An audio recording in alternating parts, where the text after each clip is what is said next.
Fairview's coffee has mysteriously gone missing. Mayhem ensues when strange, coffee-craving zombies plague the city. Detective Mickey Potatoes, an overworked public servant, uncovers why ordinary citizens are losing their minds and how to stop the coffee apocalypse. But it involves the mafia. And when you're dealing with mafia crime families, nothing is ever easy. The mafia controls everything in the city, including the police, including him. If he breaks the mafia, they will break him. So, the city is without coffee. The city is burning before his very eyes, but he's powerless. Detective Potatoes has the power to stop the coffee apocalypse, but if he does, he could lose everything.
Yo, Pops Van Zant here. The Madness Comic Network is evolving into the Madness Roku Network. We're taking our stuff to Roku. We're joining great channels like the American Horrors channel. We're taking our stuff over there, guys. We love it over there. You're going to love what we bring you. We got some great shows, all kinds of different stuff. Come join the madness, yo. Madness Roku Network right here. Peace. Hello and welcome back again to the Hyde Hermit Studio art stream. I'm your host, Hoy, illustrator, animator, graphic designer, and also voice actor. And here we are back again doing some more artwork as per usual. Coming up here on the 22nd to the 24th, we're going to be over at the Portland, Oregon for Rose City Comic Con is the case. So if you happen to be over in Portland, Oregon for that one, located over in the Oregon Convention Center, then actually Portland Convention Center, then we're going to be over there whatsoever. So let's go ahead and put on some tunes here and all that, you know, jazz, if you catch my drift.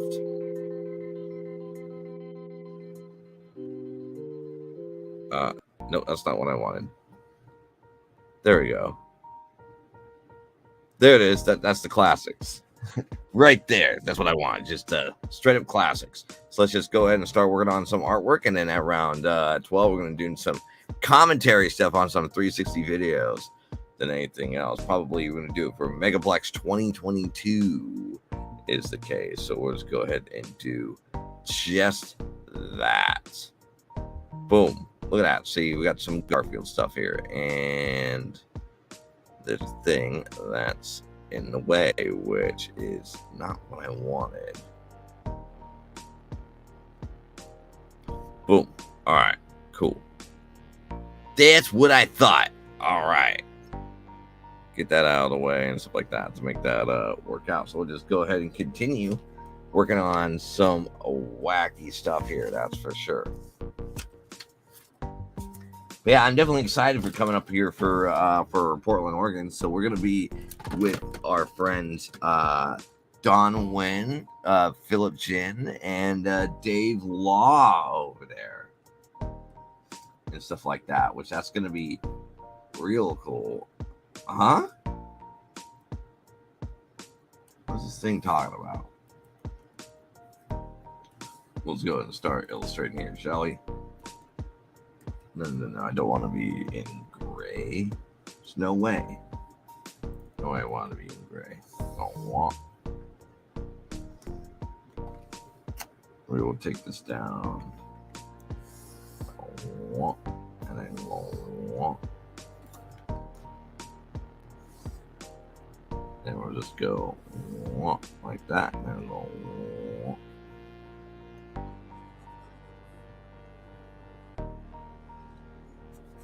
because I've got to finish off this Garfield book that I've been working on. I've been talking about this for like months, and I had to redo it again due to the file being corrupted. It's a little bit upsetting and stuff like that, but it definitely, you know, it fucking sucks. That's for sure. It's just straight up shitty. Ugh. Just don't like it.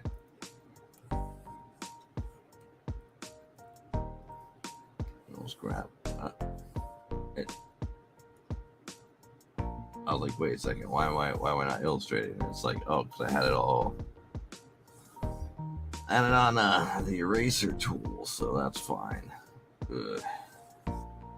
It's just bad. Boop, boop, boop, boop, boop, boop. There we go. Boop, boop, boop, boop, boop, boop. There we go.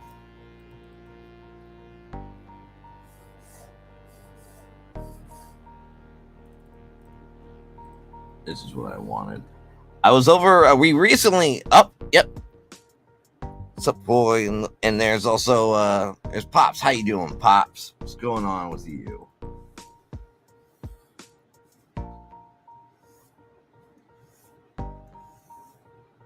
What is what's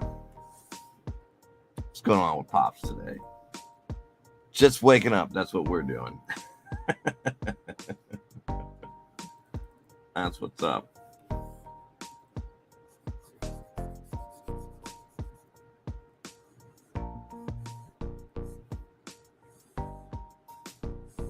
There we go.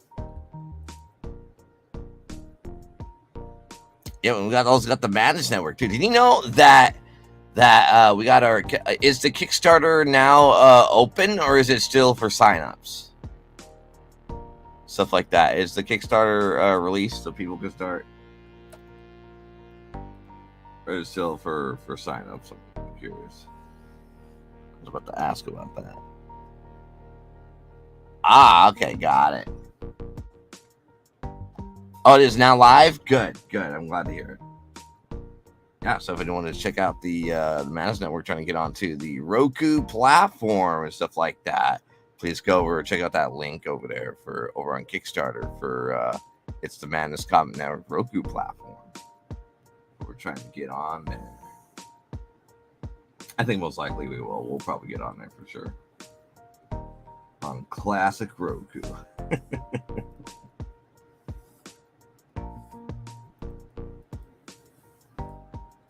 Oh, weird.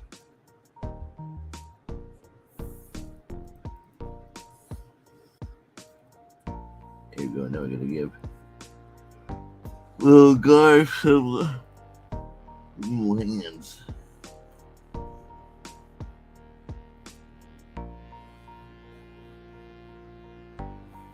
There we go.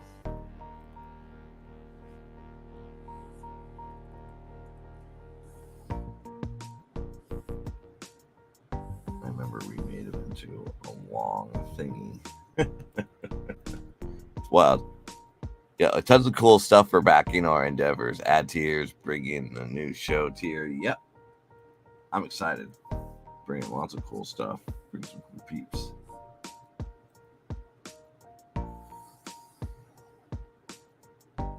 Here we go.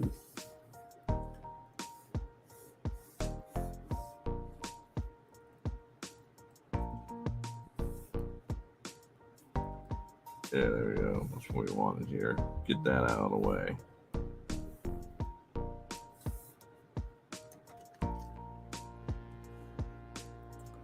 Sketch cards from 5 different R37 PDFs of different comics and physical tiers of art. Ooh. Look. And there's an Arch Messenger. How you doing? You're doing all right? I haven't seen you in a while. Where you been? Here, before you talk, let me send you an invite here. Oh, yeah? Let me do this. Boink. There you are.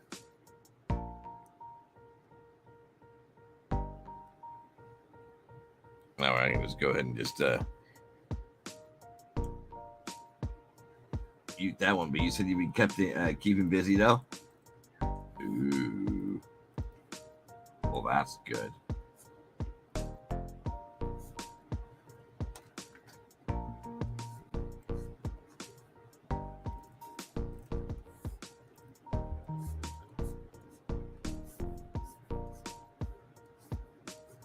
There you are. Oh.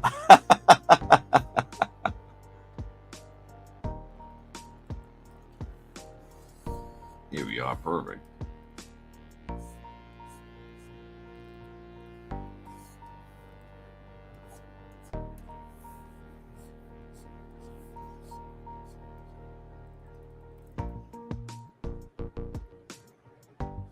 Yep. Yep.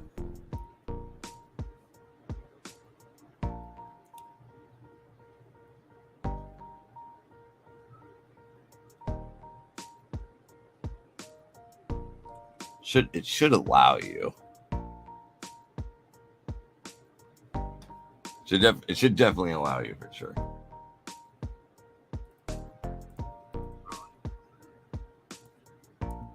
Oh, maybe.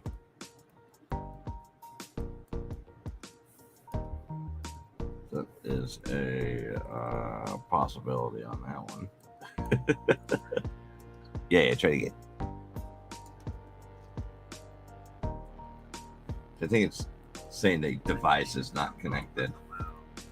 Oh yeah, you gotta allow it.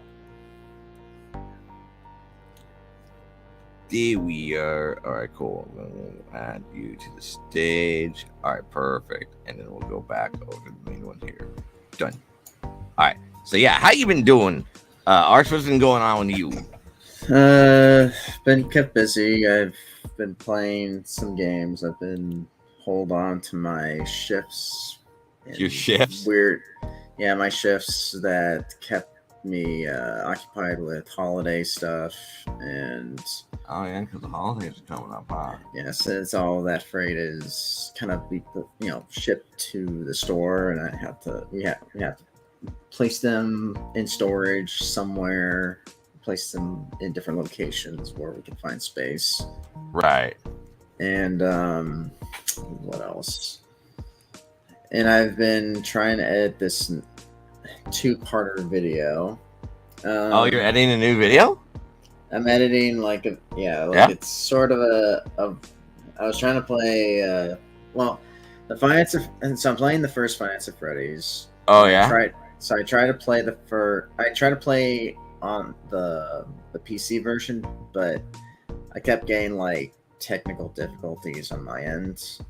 Right. So I decided to, you know, wish I didn't have to, but I had to end up purchasing the Switch version. Oh wow. Okay. So I had to purchase the Switch game of that port, and so that way I don't have technical difficulties.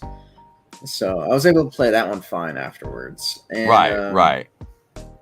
And been playing Vampire Survivors, Minecraft, and for art I kind of pushed off the side for a bit. But like I recently tried to make an art piece with what's called that VTuber logo things that I would see. Oh, okay, right. So I tried to do my own interpretation of how I would make a VTuber sort of branding logo. I saw that. I thought that was actually pretty interesting to do. Yeah, because like when I was looking at other VTuber logos, they have an interesting way of they would consider it as a logo. I could see it as like, I don't know, like that you see on, you know, your episode stuff for your art stream with committed comics, like those. Oh, right. If you see those logos up there, for VTubing standpoints, they'd be considered as VTuber logos. Yes. In that format. So when after seeing that, I was like, you know what, I'll go ahead and try to do my interpretation of how I would draw VTuber logos, and not just the logo itself that I have over the years. Oh, okay. So, because I know they have their name, and I know that sometimes they would have Japanese or other fonts, other character / lettering, right, alongside with their name, and then they would have some of the material, or at least some other elements that kind of complement with the logo. Yeah. Whether if it is like their clothing or some of the aesthetics, like with their background, that they just kind of make sure it complements the lettering or the font. And, you know, they would have to use different sort of illustration concepts to blend those together. And after looking at those, you know, those logos, I was like, you know, I think maybe like if I decide to reformulate sort of my structure of my streams, I might as well just have it there in future structuring of my layout. So, yeah, that makes sense. So I just have that at like right there, so that way it could be like your case, it'd be in that corner maybe. Yep. Instead of like, oh, where to place it and such. So yeah, there's been a lot. It's been a lot. So basically what you're saying is that you're like rebranding. Is that what you're doing? It's basically refurbishing the logo. Refurbishing it? Oh, okay. It's not like completely new logo. It's an existing logo. It's been redrawn, and it has been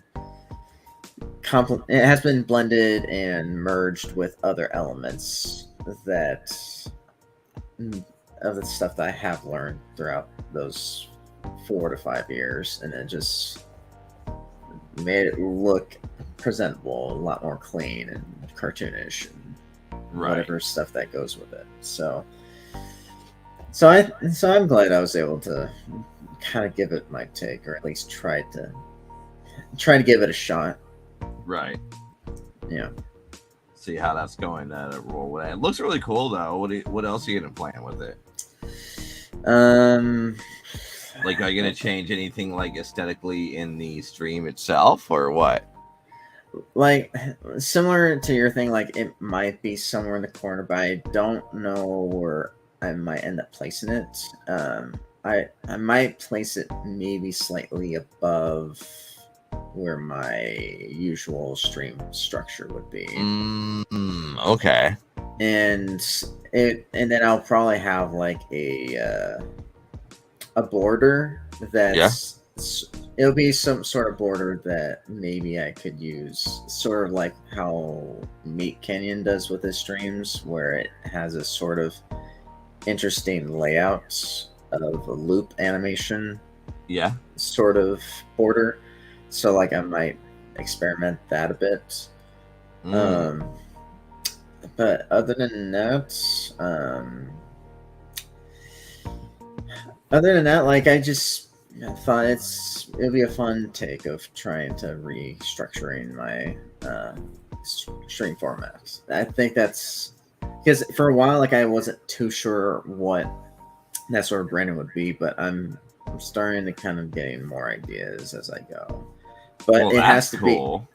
But yeah, the thing is, I don't want to just borrow existing images for the format. At least I try my best not to. I try to, because with it throughout my years, I tried to experiment different borders or different images that I have drawn myself and placed on the stream throughout the years.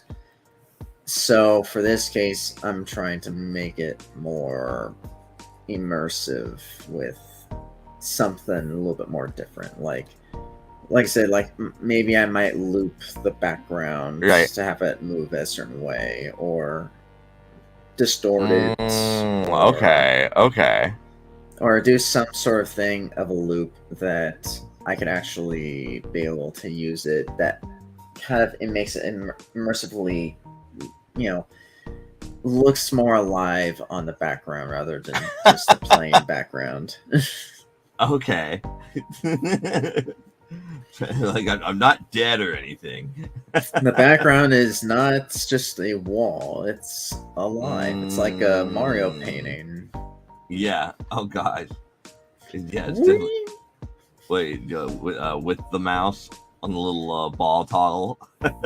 Yeah, like the Super Mario 64 like painting. It's like, it just feels like you're entering in there. Oh, like when you see his face and you can stretch it and everything. No, like like when you enter like each painting, like in each world. It's yes. like that. Oh, okay. It's like that sort of immersion. Like you're jumping into a different area, and maybe that might be a good way to request certain things. Oh, okay.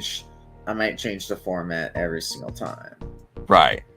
Based on the requests. So like, and like whenever I, like at the time, like when I have can change my color, like as a request, I might also do a similar thing by changing different types of backgrounds, where I could switch it at a time, like based on the request, and they'll say, "Oh, let's bring the stream format to life," or I'll workshop the title, but basically it's just like let's I forgot what sort of thing you would call it. That like imagine like the Super Mario Wonder. Like I haven't played Super Mario Wonder. And also thank you, Quentin, for the compliments on the Fez. Thank you. This is the new rig. Yeah. That they put together. So using a program called PNG Tuber Plus is the case that's done by a developer. Hopefully they'll add GIF support or some crazy shit. Yeah, I hope so.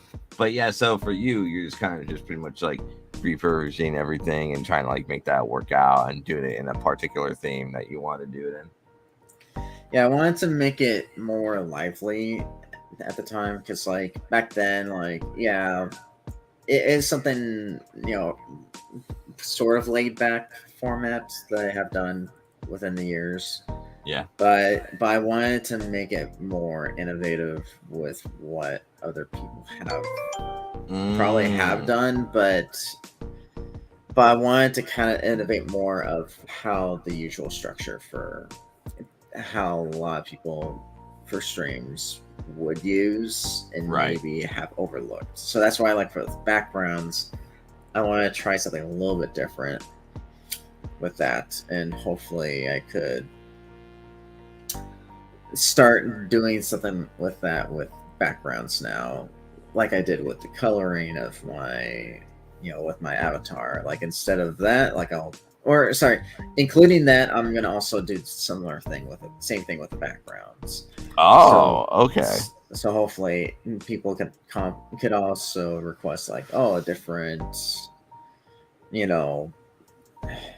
a different stream border or a different background, and it's a completely different theme as you request it. So it's like, I want this one. Cool. And I'll introduce it to those that might be watching streams. Okay, that makes sense. That makes sense. You look like you went to Morocco for vacation. Sadly, I did not go to Morocco, but it's my fez, and so we decided to change it up. And also, hello, Mighty Geek Studios. Welcome to the Hyde Hermit Studio stream. I'm your host, Hoy, and then we also got our special guest, Arch Messenger here as well, talking about refurbishing his brand on his streams and stuff like that. So that's what's going on here.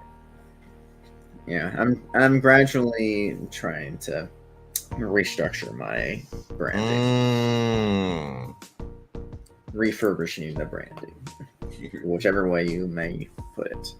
I mean, most people just call it like a rebrand than anything else. I mean, it's technically a rebrand, but it's nothing much changed with the logo or anything like that. It's the same logo. It's just how I'm using it is different. Right. Are you also going to update your rig too? I'm not sure about the avatar thing, because I still enjoy like my avatar thing, but I think the only thing that I might think, like I said, besides the background stuff, like I just feel like maybe I might work a little bit more of the animation. Okay. I might work more with animation with the logo stuff, like when intros shows up. Right. Maybe if I'm doing a video, I could do it that way.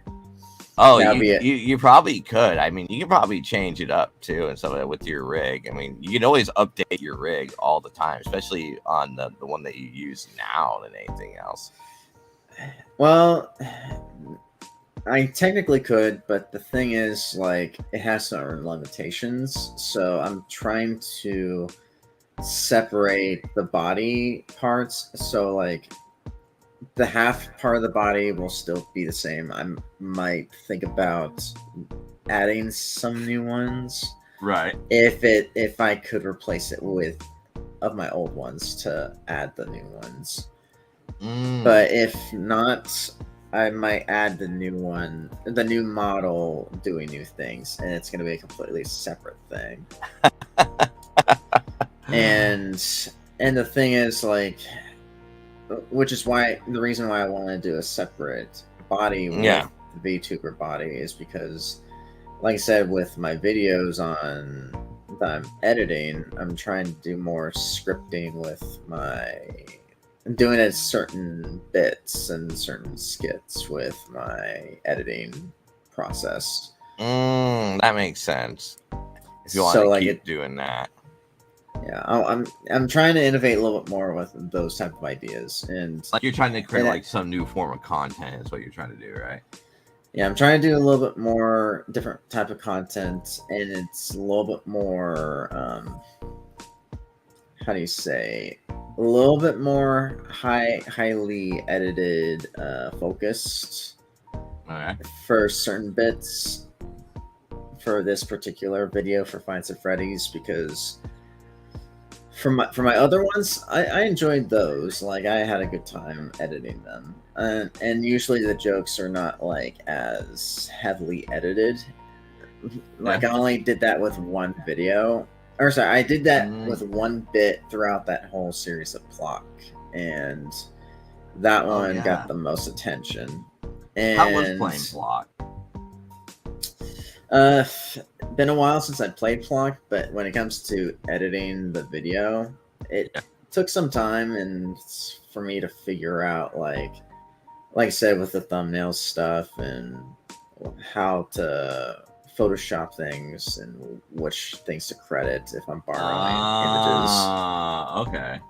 And so yeah, like one of them I just pretty much photoshopped existing brands of with the pizza tower thing. When I first did that, like I did that with Photoshop with pretty much from the same game, but I just included my art. Then the Block one, I pretty much done the thumbnails from scratch with Photoshop and kind of made it look like, oh, like it's something that I kind of photoshopped everything from the original stuff that people made, but at least I credit the person that originally made them. And okay. so that way I just, you know, say, hey, I've made this Photoshop part of this existing work. Okay. Because this was like before, I think, AI art stuff and voice acting and all that stuff. That sort of kind of got more controversial. Yes. So that's why like I wanted to do it more Photoshop rather than just like, oh, I'm just gonna do an AI thing. And right. And the thing is, like, AI could be, like I said, like throughout the years throughout this year, not the years, but throughout this year. Right. It's a specific year when it was introduced and when I found out about it in a more YouTube-oriented mainstream platforms. I noticed that and I was like, oh, people are probably going to start using them or sort of thing as art. And and there's going to be different things of controversies left and right if people find out that's how it's been used. Yeah. And yeah, like people kind of made to be honest, like through the advances of AI, it kind of makes things a lot more complicated, especially with people in the industry, which I don't blame them for that, but at the same time, like since I'm not in the industry, it's kind of hard to relate to that if people that use AI, not just for their portfolio, but like they wanted to just do it for fun. So like when I seen that Scooby-Doo like Finest of Freddy's parody, I was watching that a while ago. Yeah. And apparently they use like everything has been made like by hand. Everything was like handmade, but like some of the voices. So there were some voice actors that were in it, and then the rest was AI. But he ended up replacing that like anyway because he got like major bad backlash on that than anything else. Because he originally used like I think some of them are AI, and then the rest was voiced by actual voice actors. Yeah. And or maybe he voiced them himself. Who knows? And there were certain discussions where it's like to be honest, like I didn't see anything wrong with the video as far as I knew that he's using it for fun.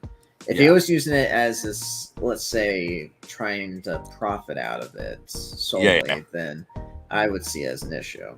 Yeah. But since he says he's kind of doing it as a project that he had a fun time doing so, and I wouldn't have a problem with it. It's a similar thing with VTubers. Like there's some of them that use AI programs to be able to have certain rigs to kind of function on their own. Yeah, absolutely. And I mean, those ones are fun, and if they're just doing it for the sake of, you know, trying to see how they work, sort of like, oh, we're just doing it as an experiment, or we're doing this just to make content out of it, not because this is my actual work. And right. Then that would be fine. Like I would care less about it. But yeah, if you're doing it as sort of like a thing, what Disney might be doing as of now with their, you know, they're trying to, like I noticed this where like ever since, you know, the visual effects and everything with their controversy with their Marvel, what was it called? The Invasion, the Secret Invasion. The Secret Invasion, yeah. Yeah, because their intro is basically AI visual effects. Oh yeah. Yeah, since I've noticed, yeah, it looks like but, shit. It looks like shit. Yeah.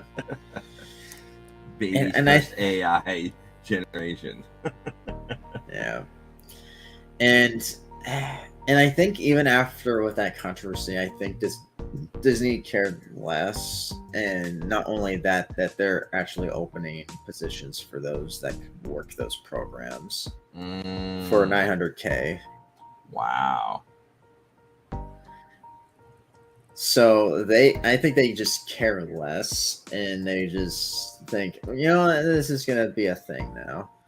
Yeah. And that made me think I don't think it's gonna win that appeal as much further. Like, unless if they're doing like, I guess, animated feature films or TV shows, doing stuff like this with visual effects. And I'd be shocked if they try to use AI animations for their feature films now, with their actual animation stuff. I'd be shocked, because like that would make me think, I think they're just not going to look for actual like innovation, or like, I guess they're trying to do innovation, but it's for false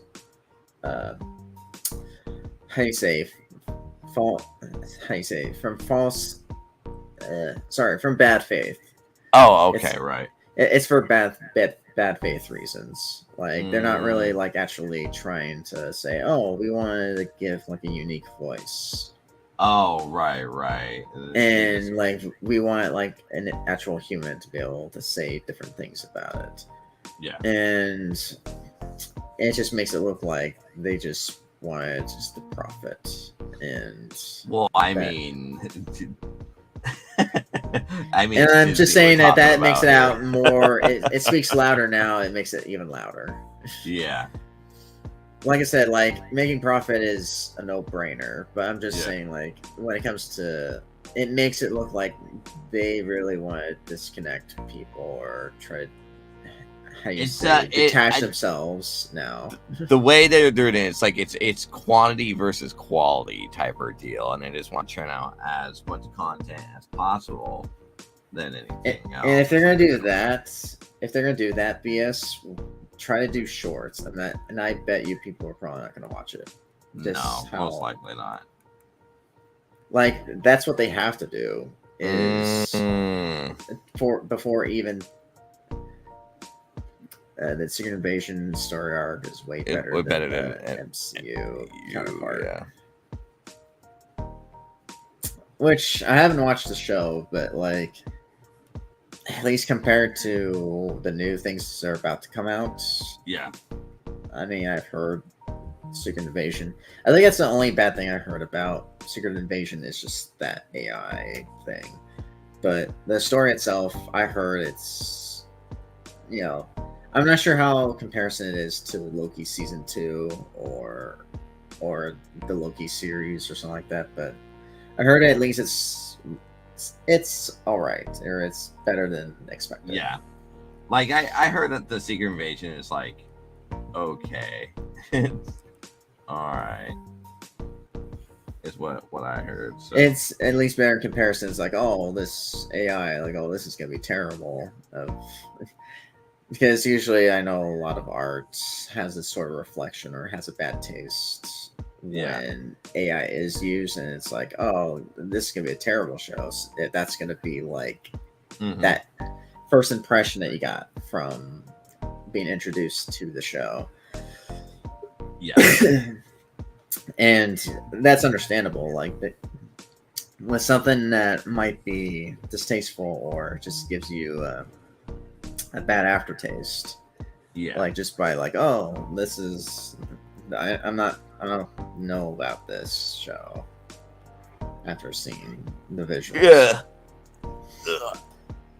But yeah, anyways, I've heard a lot of stuff, including lackadaisy funded, like, Yeah, I saw it. Yeah, at $2,008,000, Lackadaisy has raised up to. It's like, damn, like that's fucking. Like, it's like, well, let's start pitching shows online. Oh, I don't even think they have to pitch anymore. But like, I mean, if they already got their money, then it's fucking gold on that one. Yeah. Which is great because I was like, that's pretty sick that they got their like $2 million or $2,008,000. I'm gonna say there. yeah. Yeah. Pitch your shows to us. The only thing that was close to Secret Invasion comic was Adventures Earth Mightiest Heroes. Yo. Just in case. Pitch Oh, your and then shows Pops, to us. oh, seems like your mic is off. My mic is not on. I can hear. Oh, Mhm.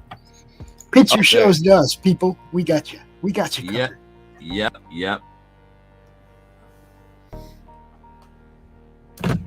It was me that was muted.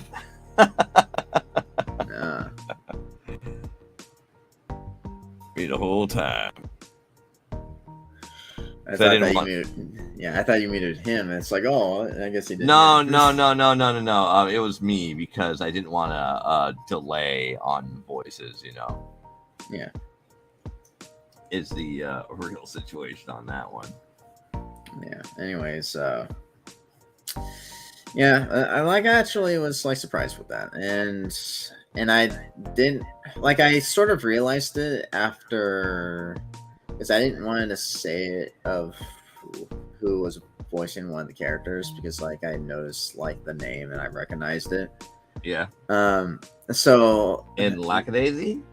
yeah, Okay. it's one of the characters, and one of the voice actors is actually one of the, I guess one of the not recurring characters, but like he's like in the original, like he, because you recognize him in Nostalgia Critic.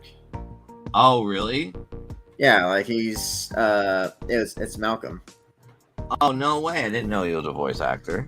Yeah, like he usually does like voices like in his bits, and he would try to perform certain ways. So like whenever he gets, I guess like freelancing reasons, I guess like if something comes up, similar thing with like Red Letter Media with Mike and Rich Evans. Right. Yeah. Whenever they freelance like any length their talents with voicing or any sort of fashion in projects, they could do so.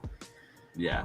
And that's after realizing, oh, so Malcolm like voiced one of the characters. That's cool. And it was confirmed I think within last week with it confirmed my theory or suspicion of that.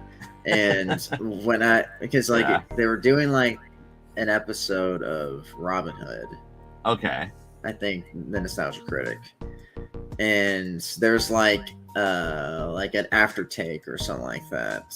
Yeah. I think in the end of that video, and basically like they're talking about Robin Hood, like, or talking about the topic in the introduction, saying about like, oh, what's your what was it?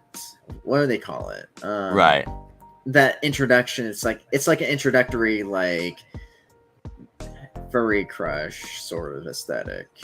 Okay. So, Okay. I forgot how they call it, but like A furry crush. Yeah.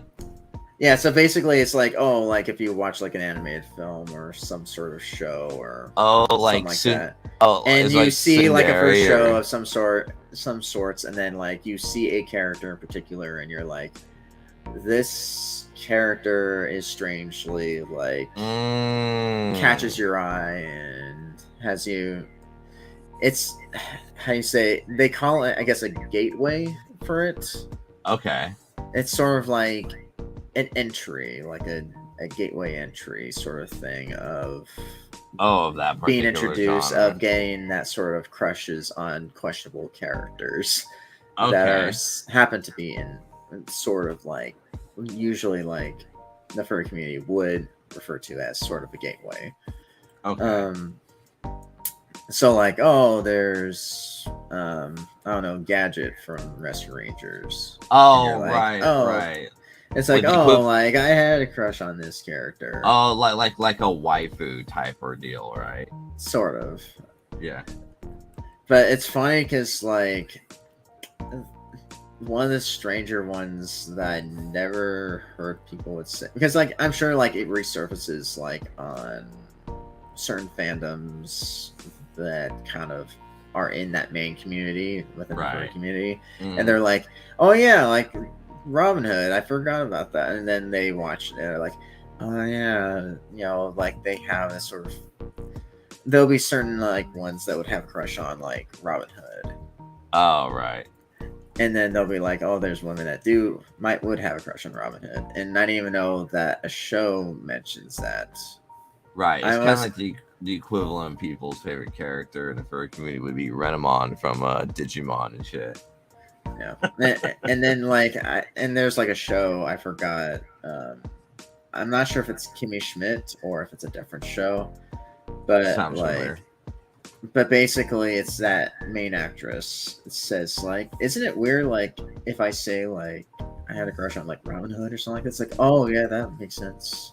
That voice, that charisma, and all that stuff. Right. And that would describe, like, the reasons why that they have a crush on that character. So I was going off tangent. So, like, in this take... Yeah. So in this case, like there's an outtake from Malcolm was saying like a certain outburst of a line that he says that's in the show or that in that episode. And then when after he delivers that line, and then he mentions something about like, oh, like you're sort of knowledgeable about, you know, I guess this terminology within the community. Since I guess Malcolm is, considered sort of in that part of that community. Okay. I think. Oh, in the furry community. Yeah, because he's knowledgeable about that stuff. Okay. Like, he's at least familiar with it, and then like he's like, hey, it's like, hey, like, what other reason am I chosen by Lackadaisy?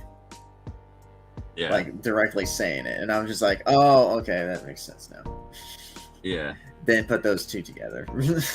You're like, it's like, oh yeah, Lackadaisy like usually draws like, you know, like these type of characters that not like what Vizzy Pop would draw, but like I guess something like Zoophobia, I think that's what it's called, the first show. That was mostly furry based type of characters. Yeah. So, like, that made me think it's the equivalent to that, where I guess that show, Lackadaisy show, was pretty much, you know, like, is considered the more popular, like, getting resurgence of that sort of acknowledgement, that sort of clout. Right. And, I mean, Vivzy Pop got popular because of the furry fandom, and then obviously, you know, that Lackadaisy definitely got popular because of the furry fandom, and stuff like that. And I think that's like, at least it's good for them overall. Like, and it's a good thing that's, you know, you can get that much funding just from a pilot, and you're just like, oh, they wanted a show like this. Yeah. While like I try to help fund like a show for another, like these are the people that are sort of in between strikes or something, you know, within the writer strikes and all that stuff. Right. And like I helped funded a particular show called Boxtown. And for some reason, like when I funded the show, I think it was like $2,000 or something like that. Oh wow, jeez. And so I funded that amount, and it changed from like, oh, it's just a standard show to, you know, like it's supposed to be like an adult show that's going to be online exclusively. Oh, okay. So like they were going to do that, but then after adding $2,000, they're like, oh, let's have Kevin Timmer like write some songs for us so we can have maybe some musical segments within some of the episodes. And I'm like, let's just focus on the show, everyone. Yeah. But yeah, I'm sure a lot of people have like certain, ways of how they promote the shows. Like the Lackadaisy one, I thought that was the most surprising. But when it comes to other cases, pitching the shows would be difficult to trying to farm those out like within the community or trying to share those on a video. So I think those are the only way you could only do it is if you post it on maybe like Reddit or Twitter or other forms of ways to kind of have the community kind of look upon those videos, and you're like, oh, this is actually legit good, and all that stuff. You wanted to see like how much you could get that sort of resurgence of views and all that stuff. So that's why, like, when I was watching other shows like Monkey Wrench and Monster Lab and all those other shows, those ones specifically, like Monster Lab only worked in its own right, not because it's going to be like a huge popular show. It's just like it's because like the fan base of Meat Canyon, made his original series, and people are able to support that nowadays because like he'll be able to do his original shows in this part, and even if it didn't work, at least like he's able to get it all in. Yeah. And that's why, like, I think that's the spirit of that sort of having that sort of passion for that. So whenever I see Lackadaisy and Boxtown and all those other shows, I just hope they have that similar mentality where I think the show would be a lot better, like, if people have a fun time making it. Yeah. And not just feel like you have to have that sort of huge expectations for it. Because I'm not sure how long the Lackadaisy production was made. So, like, I wasn't too sure about it. And I know from Boxtown, like, it's more of a pitch idea. Yeah. Because they don't even have a pilot yet. So I'm just hoping they could focus on the pilot primarily, and then they could pitch it some way, in some form. I see. I don't know. That's just more of my take on what sort of way to focus towards. Like when you see like the show, when you see, Glitch Productions. I'm not sure are you familiar with them? No, I'm not. Okay, so they're the ones that made like Meta Runner. They made like that sort of robot, sort of assassins type of show. Oh, really? I forgot what it's called. Like, was it that 3D film about the robot assassins? It was called, let's see.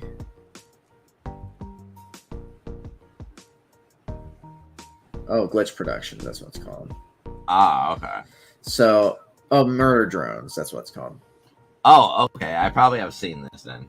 I remember watching a little bit. So there's Meta Runner, there's Murder Drones, and then there's Sunset Paradise, which is more of an obscure series. They're trying to tie in with their channel SMG4.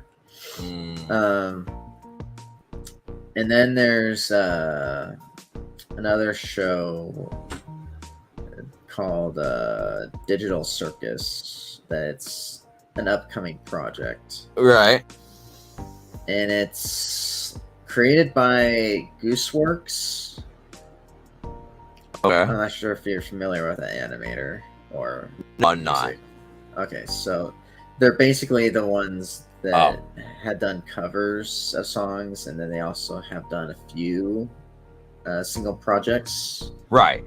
One of them, because I think you might be familiar with this one in particular. Like, they created a show called, or they created a an animated. It looks like an actual full-fledged like single episode type of format. Right. It's called like Little Runmo. It's like a Super Mario Bros. Sort of rip-off sort of thing, but like it has an interesting approach with with its gameplay with its animation and its story premise, if that makes sense. Right, that makes sense. But yeah, like it's interesting overall. Like this person, like also coincidentally was part of Right. like Okay. was with other like communities, like with Busy Pop or at least are fans of these channels, like Busy Pop and Zero also made the series of Looney Tunes stuff. I guess it's part of the same community. And then of course Kevin Temmer also is kind of now more of a head animator with Glitch Productions. Okay. So like the guy that did like the trash what was it called? The trash Trash tape? like with NSYNC interpretation of trash bins. Oh, okay. Like I know who you're talking to. Yeah, so basically he's that person that run that channel who was running that channel, like it has been hired to do head direction of animation within their studio. So at least those several months ago.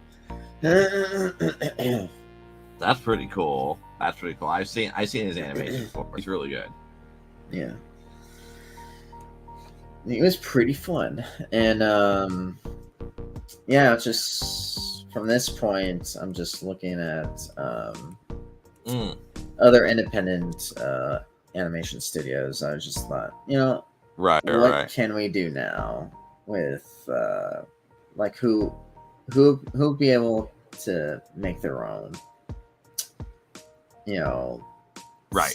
pilots now? Like how will we find out now? I think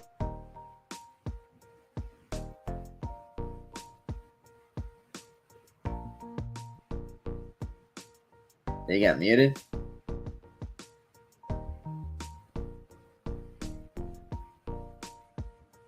Hello.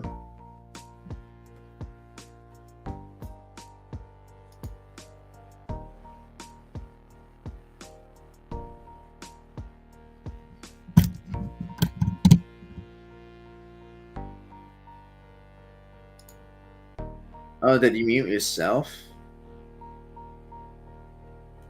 I think you muted yourself.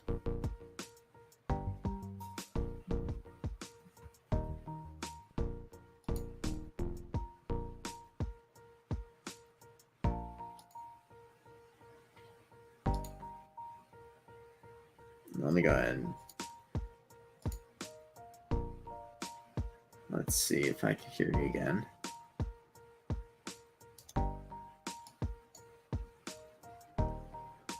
Okay, I don't know how I get muted. Like, can you hear me now? Yeah, I can hear you now. I was like, okay. I was uncertain, like if it was me or like I was trying to. No, I don't know how I got muted. It's weird. Yeah, I was looking at your. Oh, like, you're muted, I think, and yeah. But most people get to go. You have to like dig a while if you want to find like people doing like their own animations and stuff like that. Which I mean, it's also over Newgrounds as well. So, there's always new cartoons over there. Yeah, that's always been like constantly being produced over there. So it's like definitely like a pretty wacky animation house over there for sure. We're getting close to the close to do some 360 commentary shit, by the way. So let's just go ahead and do that. Let me save you for a second. Yeah, there we go. We're almost done with this page for Garth. which I met when I was over at Cosmic Comics for that convention. I met one of the animators who worked on Garfield and Friends. So I was like, oh shit. Garfield and Friends. Yeah, pretty much. All right, so let's just go ahead and do that. I'll stream inside Discord as well, so that way you can participate. Which is you over here, boink. And we'll just go over to the research commentary zone. Oh, and and Arch is literally behind me. Yeah. All right, we got this going on, so I'll just grab that over here so I can commentate a little bit more for this. But I have to bring you from behind. So let me do that. Let's go to properties and fix. There we go. That's what I wanted. In case, and then we'll bring Arch from behind. All right, how do you feel about Twitter X? Twitter X? Oh, that's it's whatever. I feel like that Elon is just slowly trying to kill it. Is the case? It's like, well, it's called X because we wanted to end this whole. Yeah, pretty much. Basically gave Twitter X eyeballs, implying that it's dead. Yeah. There we go. There we go. Now we got you. I'm trying to think if there's anything else new of news that we're familiar with. Yeah.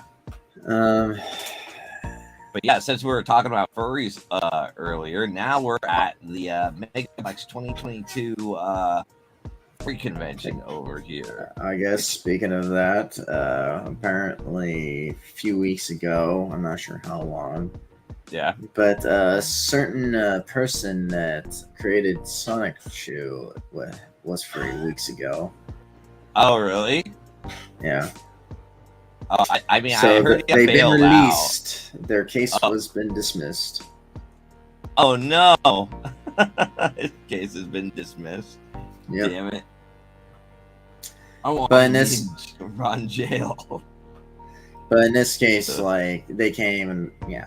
So technically, at least they're not allowed to be able to reach out with, his mom or whatever. Oh, he's not so allowed. At least that's good. Yeah. And the other part is like, which I hate the most about this sort of verdict or whatever, is because the person didn't even get charged to be a sex offender at all. Really? I was kind of hoping that he would probably get the sex offender charge because he literally. That's what I'm hoping at least. Yeah. That's what I was hoping at least. So that way I was like, okay, like even if it's dismissed, at least have them be registered. Right. Because like even in this case, it's like, oh, there's proof. There's a whole bunch of proof. Yeah, but right. Yeah. And then there's this sort of within my editing videos. I'm trying to skip between discussions. So there's that one. Yeah. And then EDP got caught twice in the exact same situation. Really? You know the cupcake meme? No, I don't know the cupcake meme. Okay, so basically the original thing with EDP, like he was a YouTuber and then he got caught in a sting operation by people that are kind of doing the Chris Hansen situation. Oh, okay. Where like, he's trying to meet up with somebody, but and then his excuse was like he was hoping to meet with somebody because they're having a cupcake. Right. He was looking for a cupcake, and that was like the whole meme of it. And then basically not too long ago, like he got caught again with, I think, Jidon, I think he's like a streamer / YouTuber. Like he kind of has this arrangement with another YouTuber that did things a little bit more professionally with the sting operation. Instead of just doing it randomly, they actually have reached the authorities in a proper procedure. And and then of course the person that was caught the first time, now is caught the second time in a similar situation. But this time, the same thing with the cupcake occurred. But in this case, like that YouTuber, Gideon, literally was wearing a cupcake outfit. Just that's wild. Make fun of him.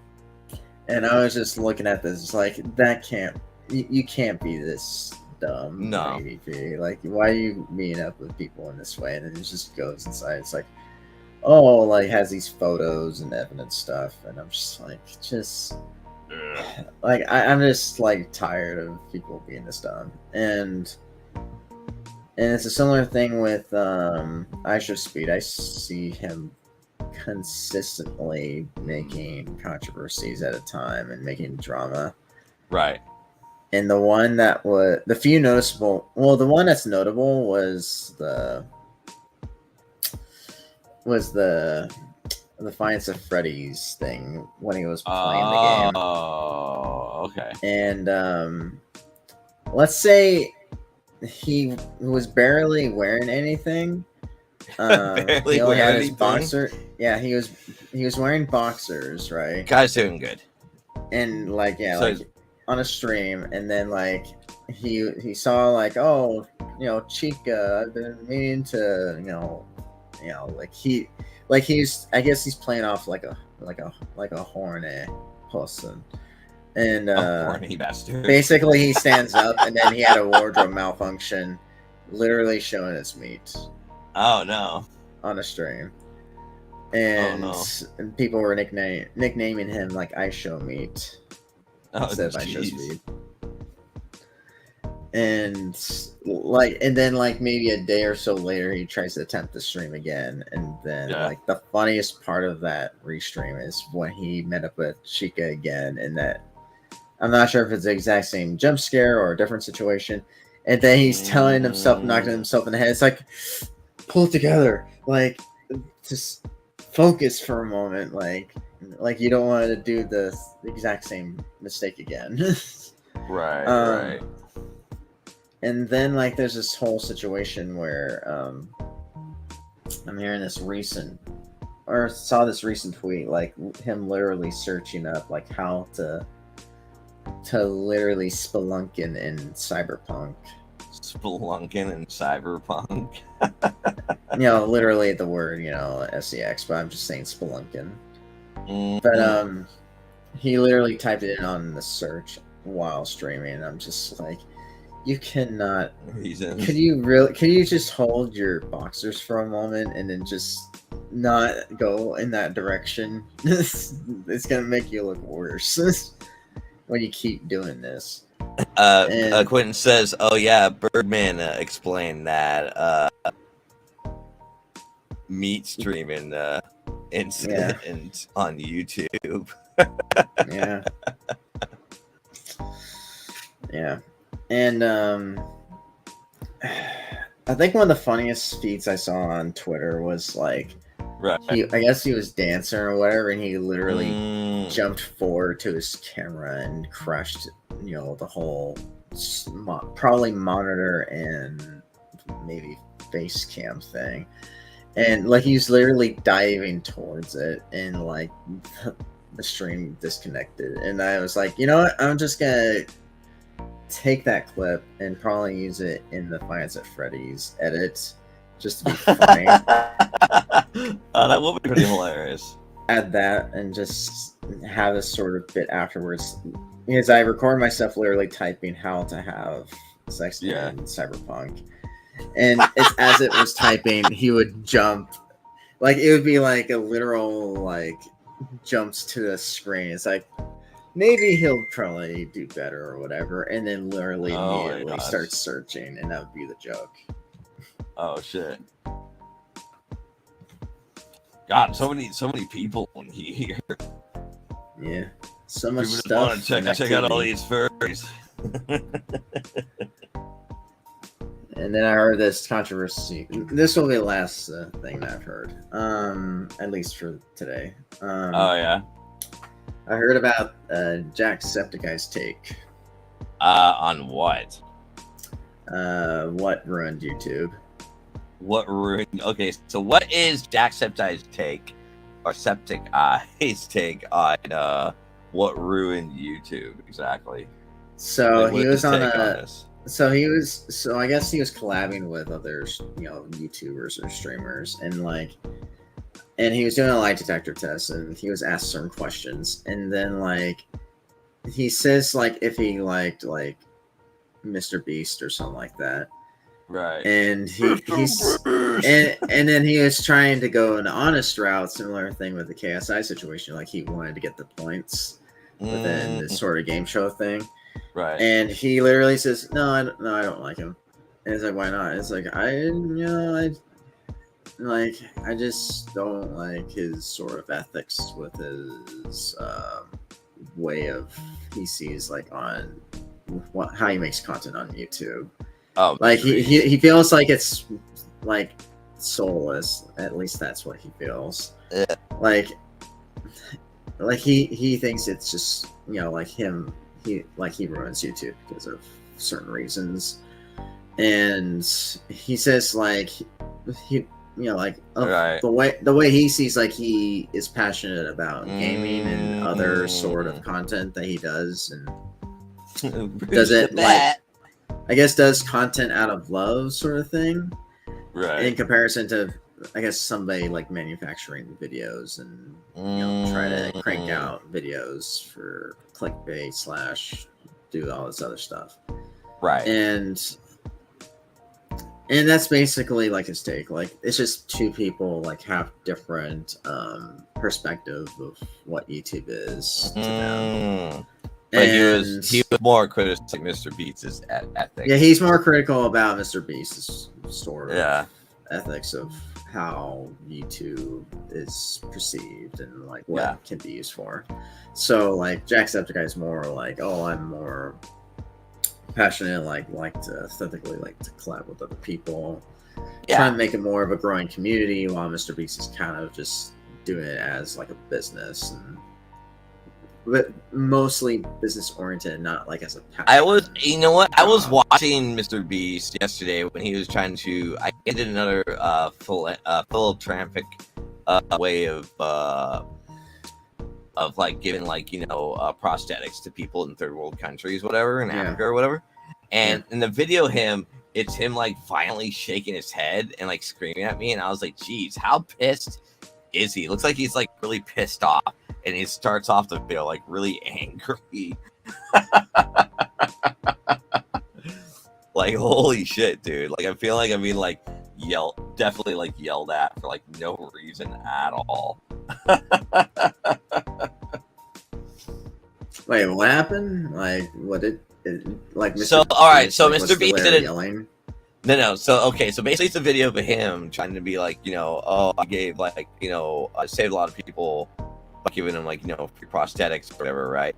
But in the intro to the video, the way his facial expression and stuff like that, he's talking normally, but from his facial expression, he looks like he's so pissed, he just had an argument and he just started doing the bit, but he couldn't do it in the way he usually does, so he looks really angry at the same time while he's trying to talk about it.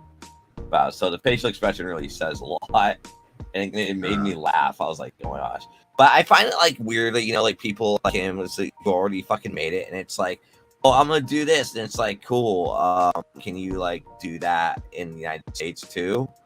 I don't fucking know, man. Well, philanthropy is a different beast of its own. Yeah. Mr. Beast, but it's literally it's different entity of how people try to come up with ways. It's oh, what can we help fund or help support or do all this other stuff that's makes it an exception, or what could work for his format of content. Yeah. And I can understand that case. And like I said, I can understand both perspectives of why people do what they do on YouTube. Even though I could,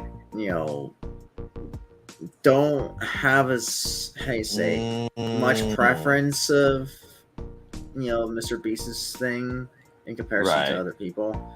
But as far as, because I'm not usually as into Mr. Beast videos, but it doesn't mean like other people hate his content. Like not everyone hates it. It's just like there are people that do actually like watch it and be like, oh, this is a cool sort of structure of video editing and all that stuff.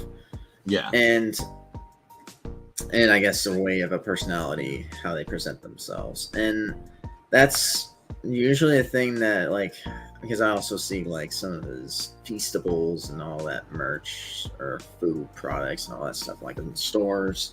Yeah. And I'm like, oh, he's making it big in that aspects. And similar thing whenever I see Prime from, Logan Paul and KSI collab with their brand. Right. And I don't know. It's just like I didn't mind a lot of people try to do some innovation with business and all that stuff, especially like if they're a small streamer or small YouTuber or streamer sort of stuff. The main thing I have a problem with them is depends on what their ethics are or their integrity is for them as people whenever they present themselves or how they convince people to like, oh, help me, help pay me for this sort of thing. And then they don't want it to feel like they're taking advantage of the audience or people that like to have this sort of thing that they could do for a living. And that's sort of thing that I wanted to do is mostly just to entertain people. And I think that's why I can see more empathy with... I see like more of empathy with Jacksepticeye, even though like, he does his own branding stuff too, like Top of the Morning, like, I don't know, like coffee and all that other stuff he makes within his brand, and Cloak collab with Markiplier with the clothing line. And people do learn and improve when it comes to how they present themselves. But I can see like a lot of people just don't know where that sort of middle ground is. Like okay, just it's like, oh, like they're doing a business, like that's understandable. Like they wanted to try to set out new ideas and they want to see if people would like them. And that's I can see that dilemma kind of play out of in a debate, more of a debate, and a lot of people could see like whether it's ethical or not. And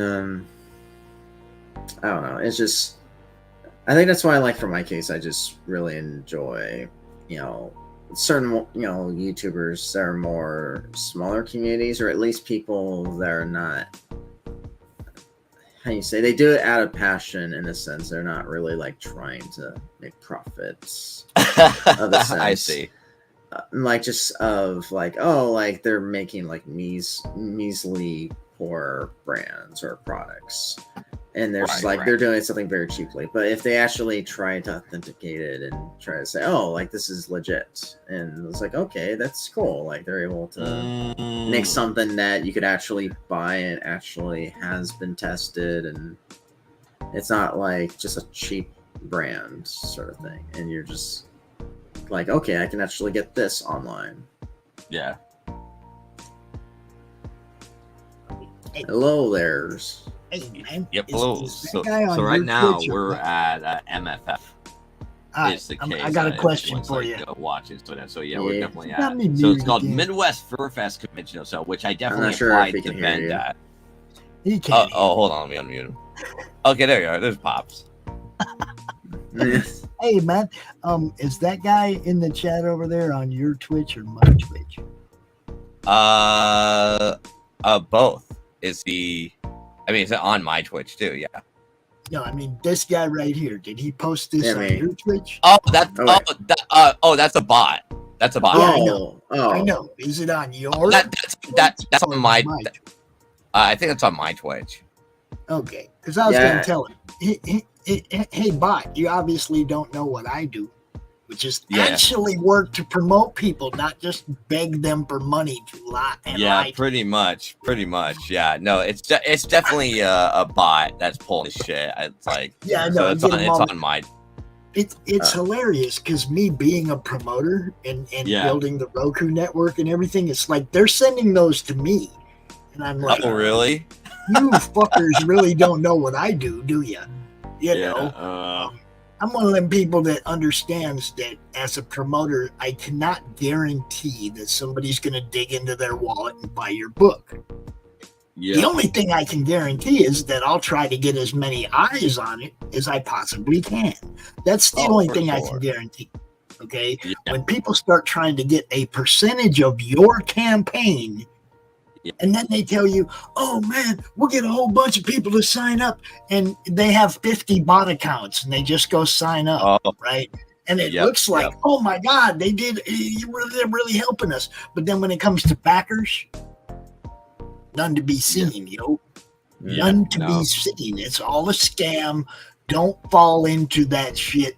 Come talk to somebody like me or Tampa on Twitter, people that actually promote other people all day, every day, and we'll tell you, we can't guarantee anything. All we can do is try. And if somebody's trying to get a percentage of your campaign, your Kickstarter, and really not doing anything, okay, look, they'll show you screenshots. Oh, look, I got this guy this many signups. No, you didn't. You were lying. Yeah, pretty much. And we don't like that, okay? Yeah. As somebody who's put 4 years into promoting indie comics, I get really upset when I keep seeing crap like that because I know they can't guarantee you a damn thing. Don't give them your money.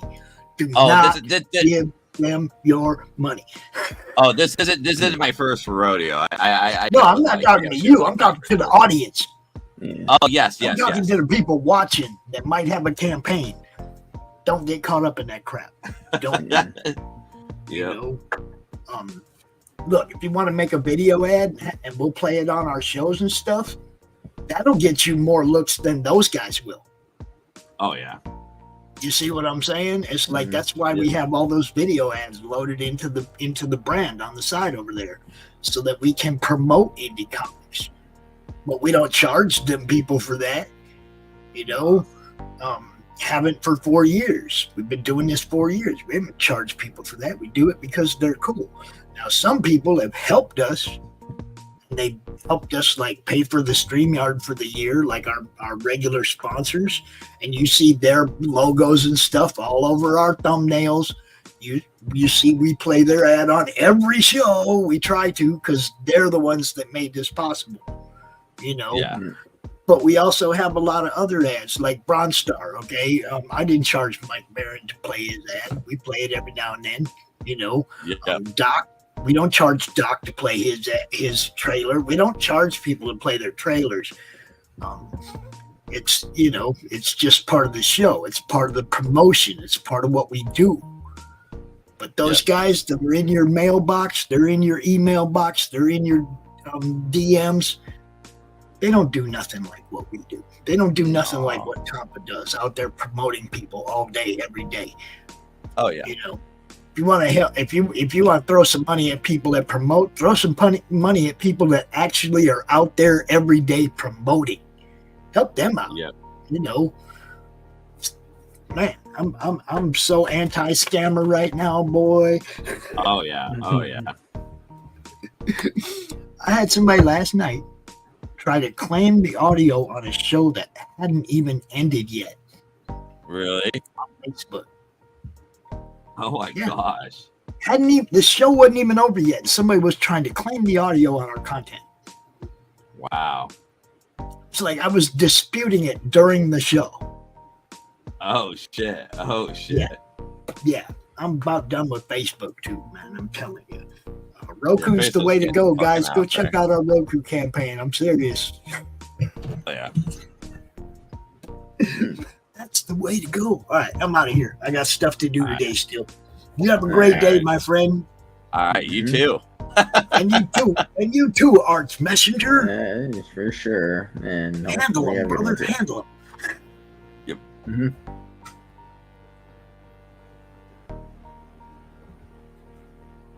All right, there we go.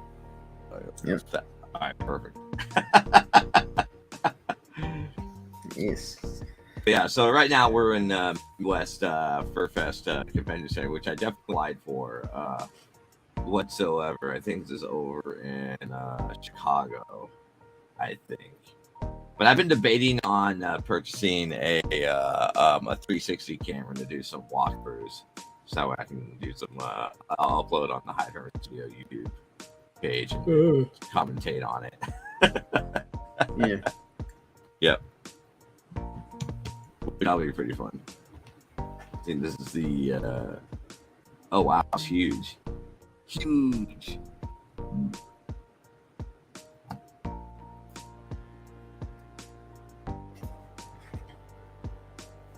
Look at this. Look at this line. They're all waiting to go to jail.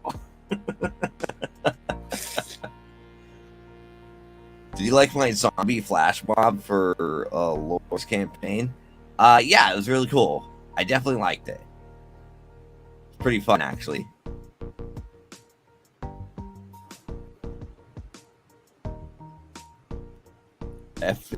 Facebook is always being a dong. Ain't that right, my furry friend? Yes, Facebook is definitely a dong. I'm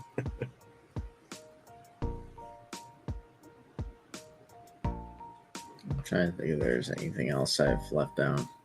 Oh yeah, we're talking about Jacksepticeye's take on shit. But I think we're I'm done with that discussion. But Yeah.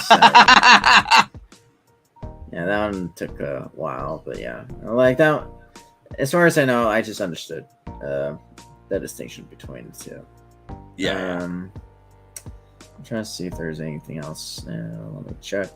Let me check. Ooh, got some fancy cards here. I think, what up, guy? Need to see your passport, your free passport. Yeah, so I heard One Piece, the live action. Ooh. I might start watching that. Yeah. I heard that one was good. I've been hearing a lot of good things about live action One Piece. Kuya said it was really good. My best friend said it was really good. And PB said it was really good too. Yeah. Yeah, I just heard it's pretty decent. I'm just like, you know what? I'll go ahead and watch that and consider it as a decent recap. And then I'll just... Because I've heard, like, they're condensing it a little bit more, like, to kind of catch up a bit more and not have to do filler as much. Right. So that made me think, I'll go ahead and watch the live action one since it's also greenlighted for second season. So that's great. That's great. Yeah, so I can go ahead and be like, oh, I'll go ahead and watch the season. And since knowing that it's in good hands, especially with the creator, at least has been, considered to actually provide feedback and all that stuff rather than just be like, oh, Cowboy Bebop, we'll just do our own take. Yeah, no, it definitely ruined Cowboy Bebop, sure. And it's like, this sucks. I've been hearing a lot of good things for live action One Piece, for sure. Yeah, when it comes to the One Piece one, at least they actually reached out. We're gonna steal this card. And they're like, we want to actually make this show good. 100%. That's 100%. All right, looks like we're at the end of the show here for a second. So let's just go ahead and go back into the talk intro here. All right, cool.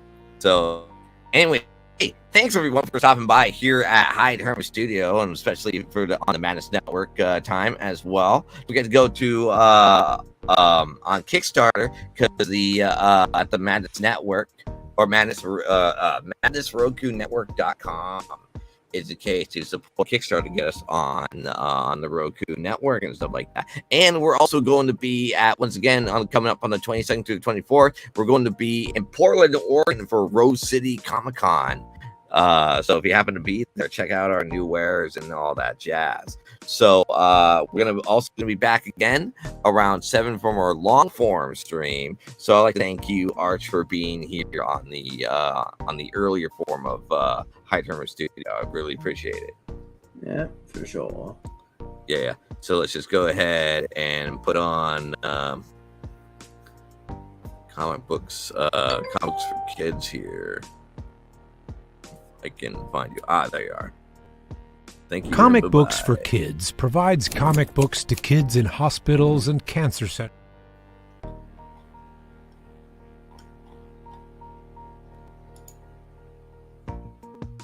Comic Books for Kids provides comic books to kids in hospitals and cancer centers across the U.S. It's a place where we can all work together to make sure every child has a comic book. 100% of all proceeds go towards the kids. It's about making a difference, and while they're in the hospital, allowing them to fly like a superhero, battle dragons, or rescue teddy bears. We are in every state in the country and now support over 160 hospitals. Every month, we add more. Visit cb4k.org.